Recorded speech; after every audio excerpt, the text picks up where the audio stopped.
I never thought my marriage would fall apart like this. Maybe that was my first mistake, thinking that just because we'd been together for over a decade, we were unshakable. But looking back, should have seen the signs. It started with a fishing trip. A simple weekend getaway with my friends. Nothing unusual, just a few beers, bad fishing skills, and the same dumb jokes we'd been telling for years. Becky, my wife, had never been particularly interested in my trips, usually just rolling her eyes and reminding me not to come home smelling like bait. But this time was different. In the days leading up to the trip, she was acting strange. Too sweet. Too affectionate. I'm talking random hugs, playful touches, even a surprise home-cooked dinner, things we hadn't done in years. At first, I chalked it up to her just missing me before I even left, but deep down, something felt off. It wasn't just the affection. There was an odd nervous energy around her, like she was trying too hard to seem normal. I remember jokingly asking, "What, you're not happy to have the whole house to yourself for a weekend?" And she just smiled, too wide, too fake, and said, "Of course, but I'll miss you." I should have trusted my gut right then. But I didn't. And that was the beginning of the worst weekend of my life. The morning of the trip, I woke up to Becky already out of bed. That was unusual in itself, she loved sleeping in, especially on weekends. I found her in the kitchen, making breakfast. Not just toast or cereal, but a full spread, pancakes, eggs, bacon, the works. It smelled amazing, but my stomach churned with unease. This wasn't like her. "Wow, what's the occasion?" I asked, forcing a smile. She turned, beaming at me. "Just wanted to do something nice for you before your trip," she said, placing a plate in front of me. It was such a small thing, but it felt so damn performative, like she was overcompensating. Becky and I weren't in a bad place, but we weren't in a great one either. Things had been distant for a while. We had our routines, our responsibilities, but the spark. That had faded long ago. Still, I didn't push it. Maybe she really was just being sweet. Maybe I was overthinking. So, I ate my breakfast, gave her a kiss goodbye, and grabbed my bags. As I walked out the door, she called after me.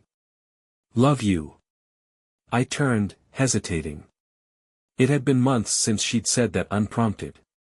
Years, maybe. "Love you too," I replied, but something about the way she looked at me sent a chill down my spine. The drive to the cabin was supposed to be relaxing, but my mind kept circling back to Becky's behavior. I brushed it off as paranoia. After all, wasn't this what I'd wanted? For her to show a little effort. To act like she cared again. By the time I met up with the guys, I had managed to push the unease to the back of my mind. We cracked open some beers, set up our gear, and got ready for a weekend of bad fishing and good stories.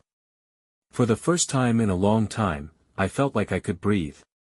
Then, that first night, something happened that made my stomach drop. Roger, one of my closest friends, was acting weird.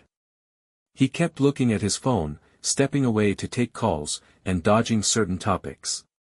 When I asked who kept calling him, he just waved it off with some vague excuse about work. Later that evening, as we were sitting around the fire, someone brought up relationships. Just the usual drunken talk, who was getting laid, who was in the doghouse, that kind of thing. When it got to me, I laughed and said, "Becky's been acting weird lately. Super affectionate, cooking breakfast, telling me she loves me out of nowhere. Feels like I stepped into an alternate universe." The group chuckled, but Roger? He went dead quiet. I noticed. "Dude, what's up with you?" I asked, nudging him. "Nothing," he said, too quickly. Then he took a long swig of his beer and muttered, "Just, don't overthink it, man." And there it was again, that nagging feeling in my gut. Something was wrong. I just didn't know what yet. The next morning, I woke up to the sound of Roger arguing with someone on the phone. His voice was low, urgent, and I could tell he was trying not to be overheard. But in the dead silence of the cabin, his words carried. I told you not to call me. No, I don't care what he thinks. Look, just keep him distracted, all right? We'll talk later. I sat up in my sleeping bag, my mind racing. Who the hell was he talking to? And more importantly, what did he mean by, keep him distracted? I decided to brush it off, for now. Maybe it was just some personal drama. Maybe I was being paranoid. But the seed of doubt had been planted, and it was growing fast. The day went on as planned. We fished, drank, laughed. But I couldn't shake the uneasy feeling. I kept catching Roger glancing at me when he thought I wasn't looking. Every time I tried to pull him aside and ask what was up, he found a way to slip away. By late afternoon, I couldn't take it anymore. I needed a break from the guys, from the forced laughter, from the gnawing feeling in my gut that something was deeply, deeply wrong. So I walked down by the lake, pulled out my phone, and did something I rarely did on these trips. I called Becky. It rang twice before she picked up. Hey, she answered, her voice, breathless. Almost panicked. Something in me tensed. Hey, everything okay? There was a pause. Too long. Then, a forced laugh. Yeah. Yeah, of course. Just, surprised to hear from you. Thought you'd be off the grid. She was lying. I knew that tone. I'd heard it before when she tried to cover up forgetting my birthday years ago, when she tried to pretend she wasn't annoyed at something I did. And then, in the background, I heard it. A voice. A man's voice. It was faint, but I knew what I heard. Who's that? I asked, my throat suddenly dry. Another pause. Then, that fake little laugh again. Oh, just the TV. Liar. What are you watching? I pressed. She hesitated. Some crime show. You know, the ones I like. Except she didn't like crime shows. Not even a little. And then, just before she could make another excuse, I heard it again. The voice. Clearer this time. Closer. Babe, do you want me to? She gasped. The call went dead. And I knew. I fucking knew. Becky wasn't home alone. I stared at my phone, my heart pounding so hard I could feel it in my throat. The call had ended. No goodbye, no excuse, just a sudden, desperate disconnection, like she had slammed the phone down in sheer panic. I sat there by the lake, gripping my phone so tightly my knuckles turned white. 1,000 thoughts ran through my head, colliding, spiraling. Who the hell was that? How long had this been going on? Had it started recently, or had I been a fool for years? I replayed the voice in my mind. The guy hadn't just been there, he'd been comfortable there. He wasn't whispering, wasn't trying to hide. That meant something. I took a deep breath and stood up, my body moving on instinct. I needed answers. When I got back to the cabin, Roger was sitting on the porch, sipping a beer. The second he saw me, his face changed, just for a split second, but it was enough. Guilt. I stopped in my tracks. Everything good? He asked, too casually. I ignored the question. Who called you this morning? Roger tensed, the bottle hovering just before his lips. What? This morning, I repeated, stepping closer. You were on the phone. Arguing with someone. Who was it? His jaw clenched. Just work bullshit, man. He was lying. I saw it all over his face. I held up my phone. I just called Becky. That got his attention. He sat up a little straighter, his grip tightening on the bottle. Oh yeah? Yeah, I said. And I heard a guy's voice in the background.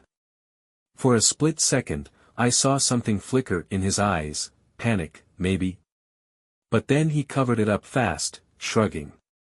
Could have been the TV, man. Except she doesn't watch crime shows, I shot back, my voice sharp. Roger hesitated. I saw the gears turning in his head, trying to come up with some excuse, some way to shut this down. But he didn't have one. Instead, he sighed, leaned forward, and ran a hand down his face. Look, dude. Maybe you are overthinking this. I mean, Becky loves you. You guys have been together forever. That's not an answer, I snapped. Roger stared at me for a long moment, then shook his head. Just, don't go looking for shit you don't want to find, alright? And there it was. My blood went ice cold. Roger knew. He wasn't just being weird, he was covering for her. I took a step closer, my voice low, steady. Tell me the truth. Right now. But Roger just shook his head again and stood up, brushing past me. Let it go, man. I wanted to grab him, shake him, force him to tell me everything. But I didn't need to. That one sentence had already confirmed what I feared. This wasn't just Becky sneaking around. This was bigger. That night, I barely spoke to anyone. I sat by the fire, nodding along when the guys cracked jokes, pretending to be present. But my mind was miles away, spinning with questions, theories. I thought about the last few months. Had there been other signs? Times she'd stayed late at work. Sudden changes in her mood. Hell, even the affection she'd been showing me before the trip, was that guilt? I couldn't sleep. The second I closed my eyes, all I could hear was that voice in the background of the call. The way Becky had gasped before hanging up. The way Roger had known. At some point, I made a decision. I wasn't just going to sit here and wonder. I needed proof. So, around 3 a.m., when the guys were snoring in their sleeping bags, I grabbed my keys, got in my truck, and drove home. And what I found there? It changed everything. I gripped the steering wheel so tightly my hands ached. The night stretched ahead of me, endless and silent, except for the steady hum of my truck's engine. The farther I got from the cabin, the more the realization sank in, I knew. I didn't have hard proof yet, but my gut told me everything I needed to know. Becky wasn't just seeing someone, she was comfortable enough with him to have him at our house while I was gone. Comfortable enough that Roger, one of my closest friends, knew about it and was actively trying to keep me in the dark. I had to see it for myself. The road blurred past me, but my mind was razor sharp, processing every possible scenario. Would she be asleep? Would he still be there? Would I walk into something I could never unseen? A part of me wanted to turn around. To pretend I never made that phone call. But the bigger part, the part of me that had been betrayed, needed the truth, no matter how ugly.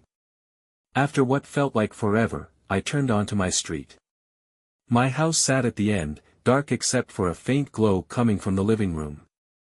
I parked a few houses down, turning off my headlights to stay unnoticed. My heartbeat pounded in my ears. I sat there for a moment, watching. Then I saw it. A shadow moved behind the curtains. A man's shadow. I clenched my jaw so hard it hurt. And then, before I could even process it, I saw something that made my stomach lurch. Becky. She walked into view, wearing nothing but my t-shirt. The one she always used to steal from my drawer. She laughed, some quiet, intimate joke, before disappearing deeper into the house. And then he followed. A tall figure. Too casual, too at home in my house. I gripped the door handle, my vision blurring with rage. Every muscle in my body screamed to go inside, to make a scene, to tear that son of a bitch apart. But I didn't. Because I wasn't just thinking about catching them. I was thinking about how to make them pay. So I took a deep breath, forced my hand off the door handle, and pulled out my phone. I was going to get proof. And then I was going to ruin them. I sat in my truck, my heart pounding so hard it felt like my ribs might crack under the pressure. My hands shook, but not from fear. No, this was something darker. Something I had never felt before. I had spent years building a life with Becky. A home, a family, a partnership. And now, here I was, parked down the street, watching her parade another man through my house like I didn't exist. Like I was some idiot off on a fishing trip, completely blind to what was happening. But I wasn't blind anymore. I pulled out my phone, switched on the camera, and started recording. Through the dim glow of the living room window, I could see them moving. Laughing. Drinking. The bastard, whoever he was, sat down on my couch, and stretched like he owned the damn place. Becky curled up next to him, resting her head on his shoulder, completely at ease. She looked happy. That was the part that hit me the hardest. She wasn't just sneaking around. She wasn't crying, torn between guilt and desire. She was comfortable. This wasn't new. This had been going on long enough for her to treat my home like their personal getaway. I kept recording. Every movement, every touch, every stolen glance. I zoomed in, making sure their faces were clear. I wanted undeniable proof. Not just for myself, but for whatever came next. Then, something happened that made my blood run cold. The guy leaned in and kissed her. Not a quick peck, not something hesitant or unsure. This was deep, familiar. The kind of kiss you give someone you've done this with 100 times before. And that's when I really knew. This wasn't a mistake. This wasn't some drunken fling. This was premeditated betrayal. I lowered my phone, staring blankly at the screen, my chest rising and falling in ragged breaths. My mind screamed at me to do something. To storm inside, to throw him out, to demand an explanation. But I didn't. Because deep down, I knew this wasn't the time. If I walked in now, she'd cry, she'd beg, she'd spin some bullshit story about how it just happened, or how she felt lonely, or whatever excuse cheaters use to justify destroying their families. And I wouldn't get what I really wanted. Justice. So instead, I took another deep breath, saved the video, and forced myself to drive away. I needed a plan. And when I was done, Becky and her little boyfriend wouldn't know what hit them. I didn't go back to the cabin. I couldn't. Instead, I drove around for hours, my thoughts a tangled mess of rage and cold, calculated planning. Every time I pictured Becky with him, my grip on the steering wheel tightened, but I forced myself to focus. I wasn't going to do anything stupid, not yet. I had proof. Video evidence of her betrayal. But that was just the beginning. I needed more. Because if Becky was bold enough to bring this guy into my house, while I was gone, that meant she wasn't just some guilty cheater sneaking around in motel rooms. No, this was bigger. This was orchestrated. And I had a sinking feeling she wasn't just cheating on me, she was planning something against me. I pulled into a 24-hour diner, parked in the back, and started making a list. 1. Bank accounts. If she was already thinking about leaving, she'd be moving money around. 2. Phone records. If I could get access, I'd see just how long this had been going on. 3. Friends and betrayal. Roger knew. Who else did? 4. Legal prep. If she thought she could screw me over in court, I needed to be 10 steps ahead. 5. More proof. One video was good. A mountain of evidence was better. I sat there, staring at the list, my stomach churning with the weight of it all. This wasn't just about the cheating anymore. This was war. I started with the easiest target, Roger. If he knew about Becky's affair, and he did, then he had to be involved in more than just covering for her. The way he acted at the cabin, the way he told me to let it go. He wasn't just being a bad friend. He was actively protecting them. I pulled up our group chat. The last message from Roger was him joking about how much beer I owed him for missing out on the trip. Fake. I scrolled further. A week ago, he had sent a message about grabbing drinks with the guys. I remembered that night, Becky had been unusually distant, claiming she was too tired to hang out. Was Roger running interference for her? I clenched my jaw and did something I never thought I'd have to do. I went to his contact, copied his phone number, and plugged it into a reverse lookup service. A few minutes later, I had my answer. Roger had been calling the same unknown number multiple times over the past month. I copied the number and searched it online. Nothing public came up, but that didn't matter, I already had a gut feeling. This was him.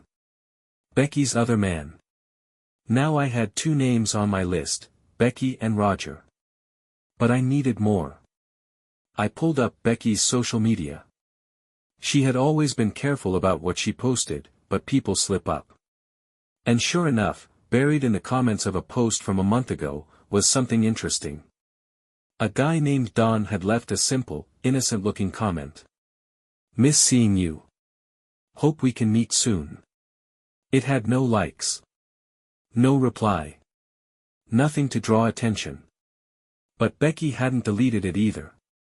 That told me everything I needed to know. I clicked on his profile. Private. But his profile picture. Him standing on a boat, sunglasses on, wearing a jacket I recognized from my own damn house.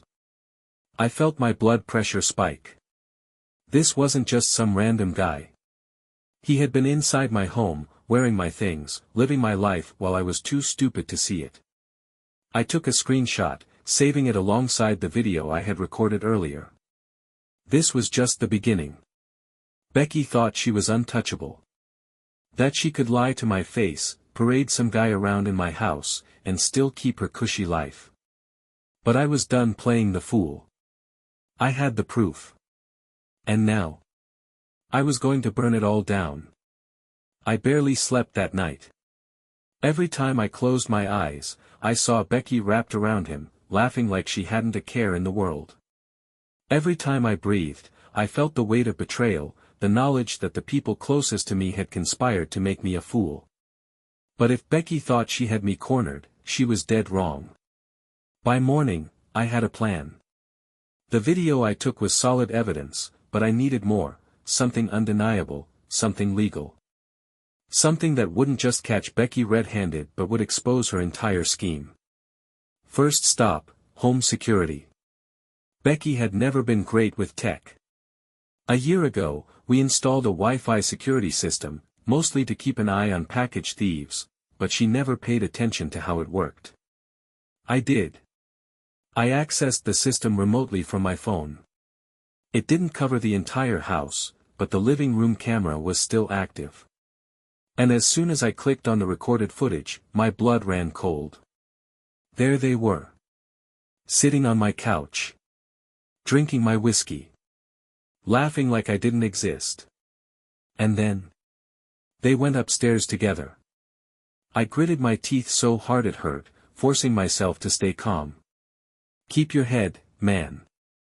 I saved the footage, made multiple copies, and emailed it to a burner account. This wasn't just about catching Becky cheating anymore, this was about making sure she couldn't lie her way out of it. Next, I logged into our bank account. I had never really questioned where Becky's money went.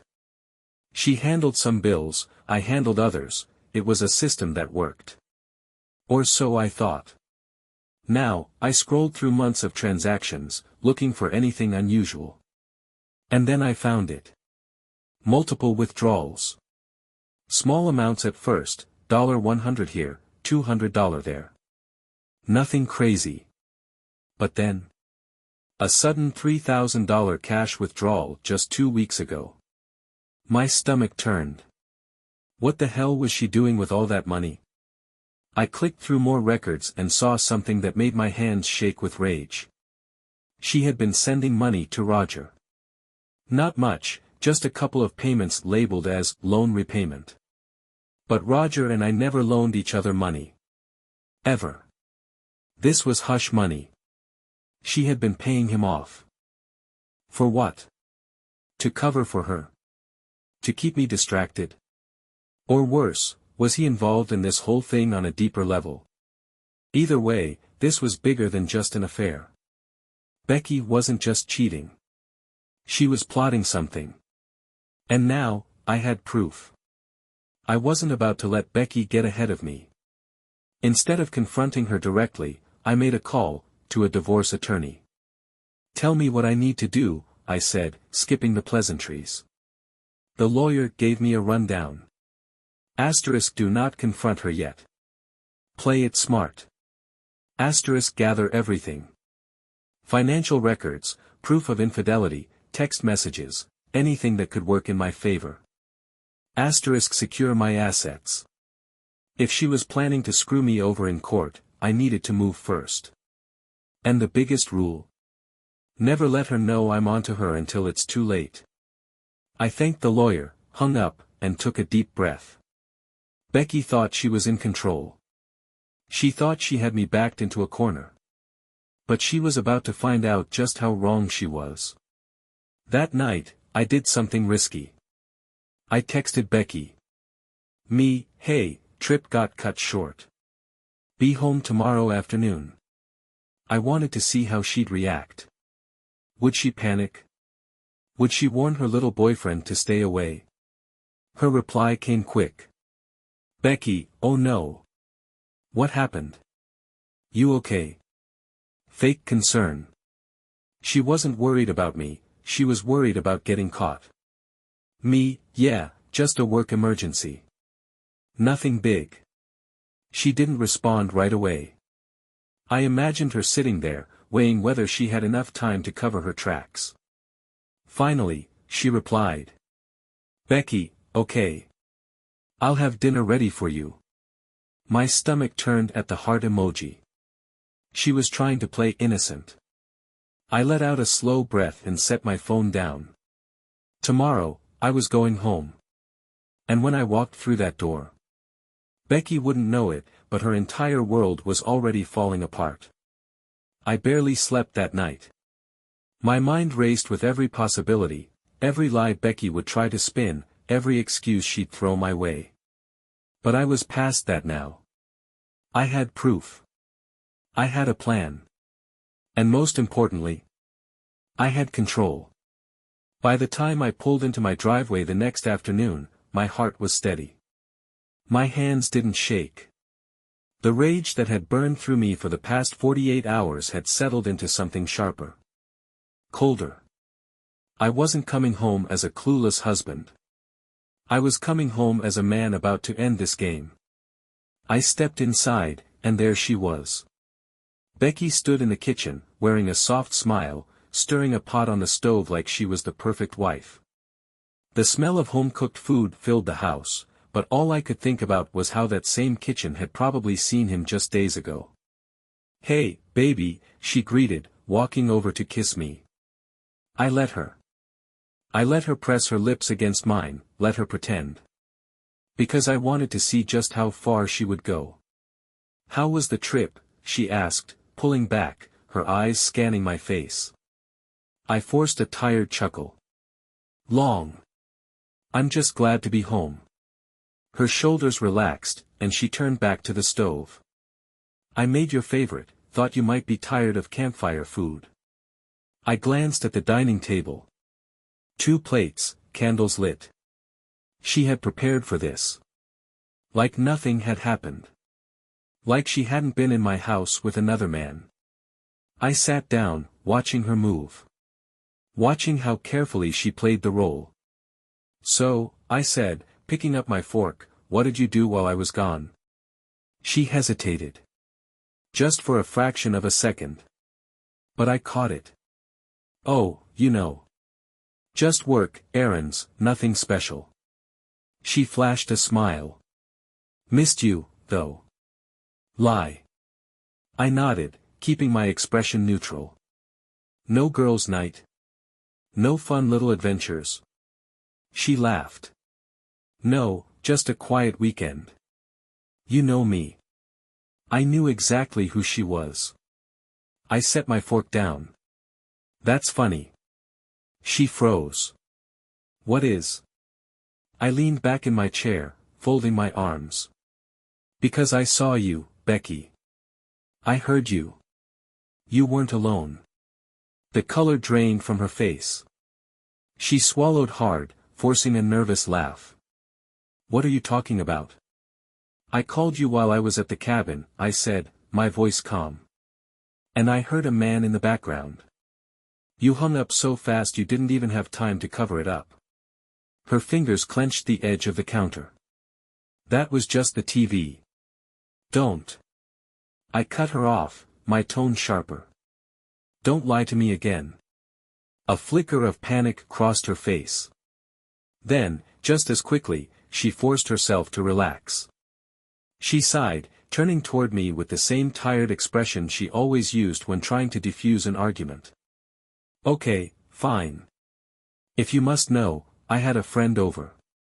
But it's not what you think. I tilted my head. Not what I think. She crossed her arms. Yes. His name is Don. He's just a coworker. We've been friends for a while, and we were just talking. I didn't tell you because I knew you'd overreact. There it was. The gaslighting. The attempt to make me the irrational one. I let her sit in her lie for a moment before I spoke again. That's interesting. I pulled out my phone, tapping the screen. Because I have security footage that shows you and Don doing a lot more than talking. Her breath hitched. I turned the screen toward her. The video played in silence, her and Don in my living room. The laughter, the drinks, the kiss. And then, the moment they disappeared upstairs together. Becky turned ghost white. You put cameras in the house, she whispered, her voice shaking. I smirked. Funny how that's your first concern. She opened her mouth, but no words came out. She was caught, and she knew it. The woman who had played me for a fool for God knows how long, was speechless. And that? That was just the beginning. Becky's mouth opened and closed, but no words came out. The color had drained from her face, and for the first time in all of this, I saw it, fear. Not guilt. Not regret. Just fear of getting caught. I leaned back in my chair, watching her squirm. Well? I asked, my voice calm. Anything you want to say? Her eyes darted to the phone still in my hand, the video frozen on the screen. She was scrambling for an excuse, some way to spin this, but there was nothing left to spin. Finally, she took a shaky breath. It's not what it looks like. I almost laughed. Not what it looks like. I repeated. Becky, I have video of you making out with Don in my house. Are you seriously going to sit here and insult my intelligence?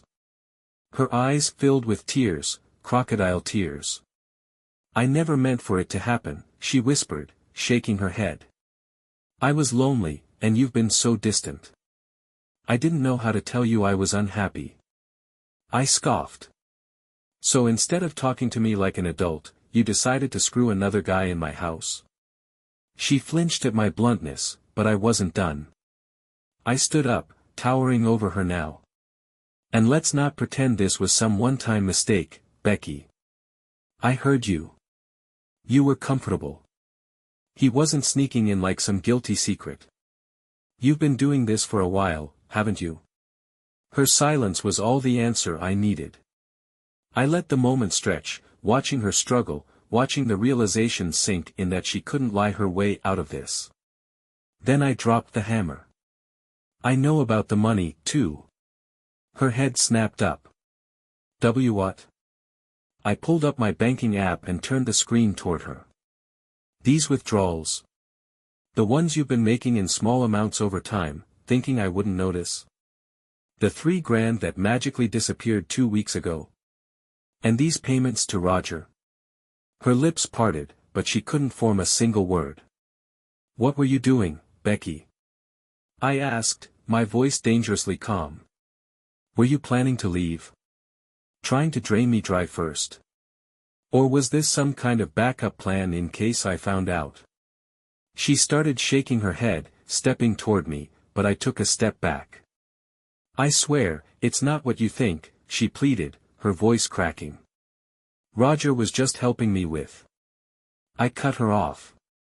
Helping you with what? I snapped. Helping you cover your tracks. Helping you lie to my face. She finally broke, bursting into full sobs. But I didn't feel sympathy. I felt nothing. Because I knew now, this wasn't just an affair. This was premeditated. And Becky?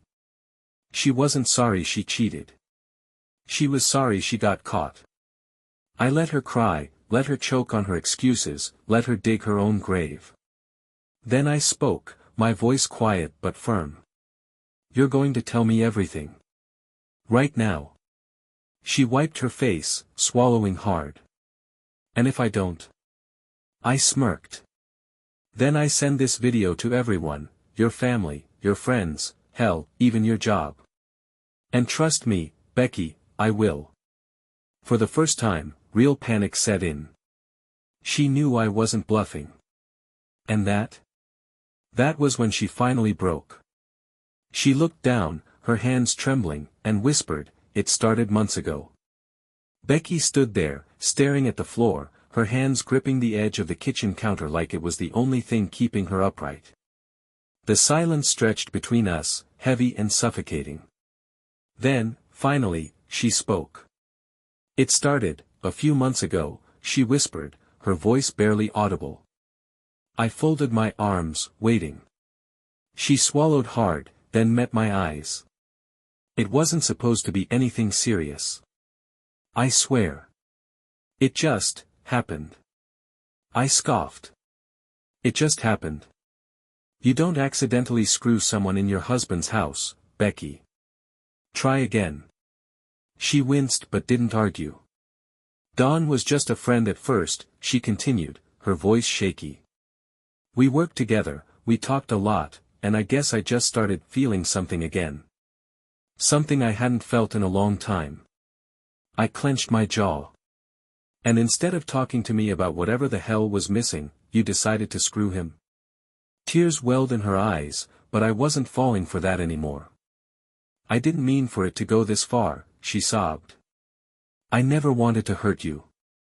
I let out a cold, humorless laugh. "Oh, so you accidentally had an affair? You accidentally let him into my house? You accidentally took money from our accounts and gave it to Roger? Explain that one to me, Becky." She paled. I wasn't trying to steal from you." "Then what the hell were you doing?" I snapped, slamming my hand on the counter. "Because right now, it looks like you and your little friends were setting me up for something." She flinched. For the first time, she wasn't just sad or guilty, she was scared. That was all the confirmation I needed. I exhaled slowly, forcing myself to stay calm. "So what was the plan?" I asked, my voice deadly quiet. "Were you trying to drain me before you left? Or were you planning something worse?" She shook her head furiously. No, it wasn't like that." "Then tell me what it was like," I shot back. Becky sniffled, wiping her face. "Roger told me," she hesitated. I leaned in. "Roger told you what?" She squeezed her eyes shut. "That if I wanted to leave, I needed to be smart about it. That if we divorced, I could get more if I had money set aside. He said I shouldn't leave myself vulnerable." My blood ran cold. "So Roger was the one who convinced you to take money from me?" She nodded weakly. I ran a hand down my face, trying to process. I knew Roger was involved, but this? He had actively been helping Becky plan her escape, financially crippling me in the process. "And Don?" I asked. "What was his role in all this?" Becky hesitated. "He didn't know about the money. He was just she swallowed. He was just there for me. I glared at her. So you used two men at the same time? She broke down again, but I wasn't listening anymore. I finally saw it, all of it. Roger had been feeding Becky the idea that she needed to secure herself before leaving me. He had coached her into slowly taking money, convincing her that it was just preparing for the worst. And Don. He was just the side piece. The guy she used to feel alive again. Becky thought she had all the power. She thought she could slowly bleed me dry, take her time, then leave when she was ready. But now. I had flipped the script. I pocketed my phone, still holding the video like a loaded weapon. You're going to do exactly what I say, Becky. She wiped her eyes, sniffling. What do you mean? I stepped closer, my voice ice cold. You're going to give me full access to our accounts. Every one of them. No more hidden withdrawals. No more preparing for the worst. She swallowed. Oh, okay. And then, I continued, you're going to tell me everything about Roger. How long he's been in your ear, what he's been saying, everything. She nodded weakly, defeated. I didn't smile. Because Becky still had no idea what was coming next. She thought I was just after the truth. She didn't realize that by the time I was done, she'd have nothing left. Becky sat across from me, pale and shaking. The power had shifted, and she knew it. No more lies, no more fake tears, I had her cornered. But this? This was only the beginning. I tapped my phone screen, watching her flinch as the frozen video of her and Don stared back at her. Start talking, I said. Tell me everything about Roger. She hesitated, then took a shuddering breath. It started, about 6 months ago, she admitted, avoiding my eyes. I told him I was unhappy. That I didn't know if our marriage was working anymore. He told me I should start thinking about my future. I clenched my fists under the table. 6 months. So this wasn't just a fling, this was planned. What else? I pressed. She bit her lip. At first, he just gave me advice. Said I should start putting money aside, just in case. But then, he started pushing more. He said that if I really wanted out, I needed leverage. Something to make sure you wouldn't fight me in court. I laughed, shaking my head. Leverage? So what, was he telling you to set me up? Make me look bad? She hesitated. And that hesitation told me everything. I leaned forward. What did he tell you? Her lips trembled. He said, she swallowed. He said that if I could prove you were unstable, it would help me in the divorce. That if I pushed you the right way, I could make you lash out. Get it on record. Maybe even, get a restraining order. My vision went red. That bastard. Roger wasn't just covering for Becky, he had been engineering this entire situation. Guiding her. Manipulating her. Setting me up to lose everything. And she had played right into his hands. I took a slow breath, forcing myself to stay calm. So let me get this straight, I said. You were planning to bleed me dry, get me labeled as some violent husband, and then take the house and the kids? That was the plan. Tears welled up in her eyes again. I didn't want to do that. Roger made it seem like the only option. I shook my head. No, Becky. You made a choice. He gave you a suggestion, and you chose to go along with it. She broke down again, burying her face in her hands. But I felt nothing. No sympathy. No regret. Just cold, hard resolve. Because now, I wasn't just fighting a cheating wife. I was fighting a snake who had been twisting the knife in my back for months. I stood up, grabbing my keys. Where are you going? Becky asked, her voice panicked. I glanced back at her, my expression unreadable. To pay Roger a visit. And when I was done, he'd regret ever crossing me. I drove to Roger's place with my hands gripping the wheel so tight my knuckles turned white. Every second that passed, my anger sharpened into something lethal. This wasn't just about Becky cheating anymore. This was about a friend, someone I had trusted, plotting behind my back to take everything from me. And now, I was about to return the favor. I pulled up to his house and killed the engine. His truck was in the driveway. Good. I didn't want to do this over the phone. I walked up to the door and knocked. Not hard, not aggressive, but firm. I wanted him to open up without suspecting anything. A few seconds later, the door swung open, and there he was, Roger, standing in his doorway, wearing a smug little smirk like he had won. But that smirk disappeared the second he saw my face. "Hey, man," he said cautiously, stepping back. "Didn't expect you here. Thought you were still on your trip." I stepped inside without waiting for an invitation, shutting the door behind me. "Trip ended early," I said, my voice eerily calm. "Figured I'd stop by. We need to talk." Roger shifted uncomfortably. About what?" I pulled out my phone and pressed play. The video of Becky and Don played in silence, filling the room with the unmistakable evidence of her betrayal. I watched Roger's face closely, noting every flicker of emotion, surprise, guilt, then something else. Panic. "I know everything," I said flatly. "I know you've been coaching Becky. I know you told her to siphon money from me. I know you planned to make me look unstable so she could take everything in the divorce." Roger's face paled. "Man, listen, it's not." I cut him off. "Save it." I took a step closer, lowering my voice. "I trusted you, Roger. You were my friend. And you spent months playing puppet master, setting me up to lose everything. So here's what's going to happen."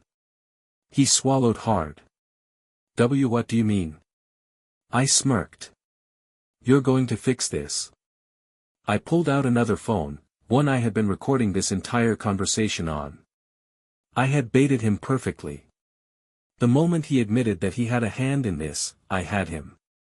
"I've got you on record," I said, holding up the phone. "So now, you have two choices. 1, you go to Becky and tell her everything.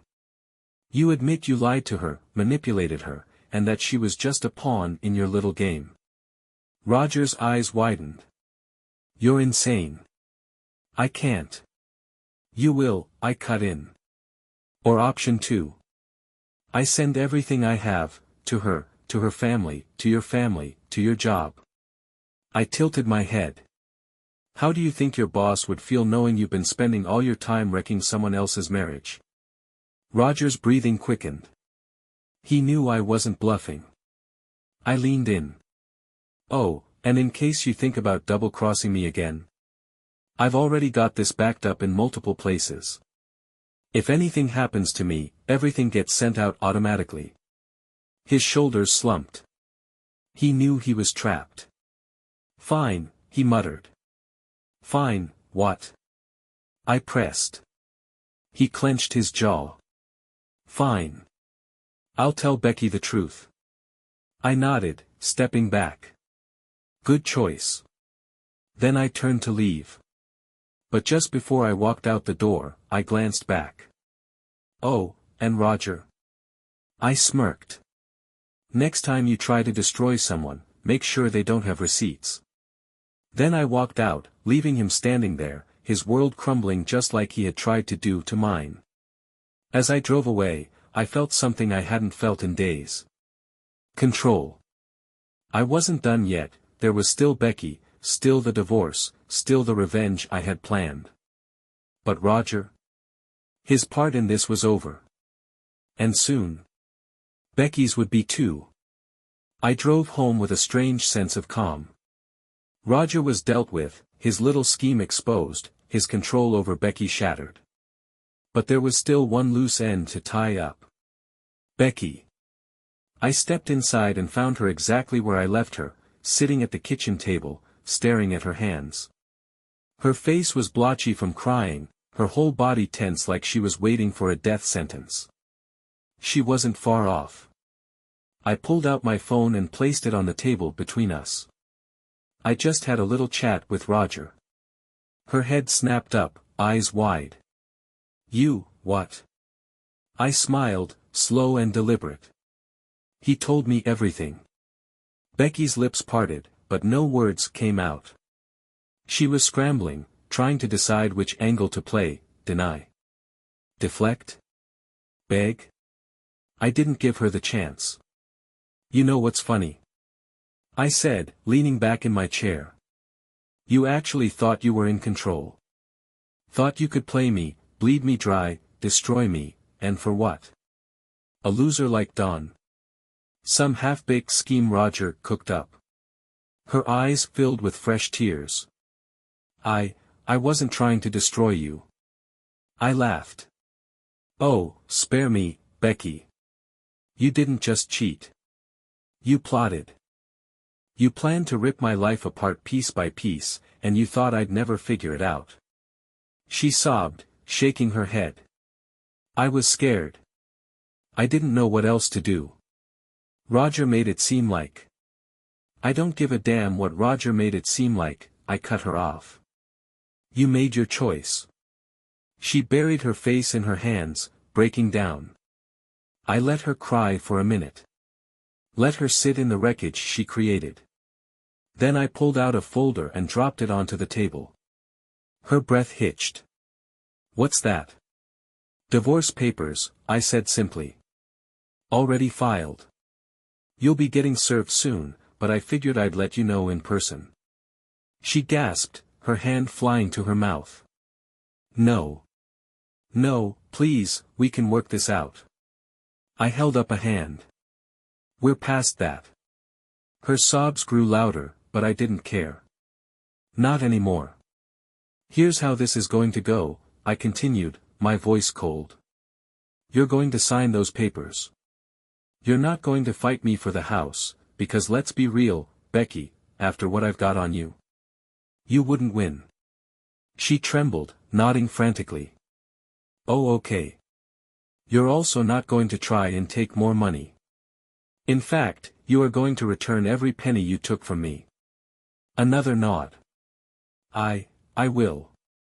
And Dawn. I smirked. Oh, don't worry about him. He's going to find out exactly what kind of woman he threw his life away for. Her face crumpled in humiliation. I stood up, pushing my chair back. We're done here, Becky. You wanted to play the game. You lost. And with that, I turned and walked away, leaving her sobbing at the table. I didn't look back. Because for the first time in a long time, I was free. Walking away from Becky that night felt like shedding a weight I hadn't even realized I'd been carrying for years. The house was silent, except for her muffled sobs behind me. But I didn't stop. I didn't turn around. She had made her choices. Now she had to live with them. Becky tried to call me. Dozens of times. Begging. Apologizing. Promising that we could work through this. That she had made a mistake. I ignored every call. Every text. Instead, I focused on securing my future. The divorce moved fast, thanks to my lawyer and the mountain of evidence I had against her. Becky didn't fight for the house. She didn't dare ask for alimony. And the money she had taken. Every last dollar was returned before the papers were finalized. As for Don. Well, he learned the hard way that he was just a disposable piece in Becky's game. I made sure he got a copy of the video. Sent anonymously, of course. A few days later, I heard through a mutual friend that he had dumped Becky. Apparently, she had shown up at his place, sobbing, begging him to stay. But he had seen the same thing I had, how effortlessly she had lied, how easily she had played both of us. He wanted no part of it. She was alone. And Roger? That coward tried to reach out too, some pathetic excuse about how he was just trying to help Becky. That it was never about hurting me. I didn't even bother responding. But I did make sure his boss saw my little recording of our conversation. He lost his job a week later. Karma's a bitch, Roger. It took time to untangle my life from Becky's. To adjust to sleeping in an empty bed. To stop looking over my shoulder, waiting for the next betrayal. But eventually, I started to feel like myself again. I reconnected with old friends. Focused on my business. Started hitting the gym, taking care of myself in a way I hadn't in years. And yeah, eventually, I started dating again. I met someone new. Someone real. A woman who didn't need to manipulate or lie to keep a relationship going. And for the first time in a long time, I was happy. Looking back, I don't regret how things played out. Becky thought she had me cornered. Thought she could manipulate me, bleed me dry, walk away with everything while I was left picking up the pieces. But instead, I flipped the script. She lost everything. And me? I walked away with my dignity. My life. My freedom. So if you're ever in a situation where you feel like someone is playing you, manipulating you, using you, trust me. Trust your gut. Gather your proof. And when the time comes, burn their world to the ground before they burn yours. Because at the end of the day, cheaters never win. But I sure as hell did.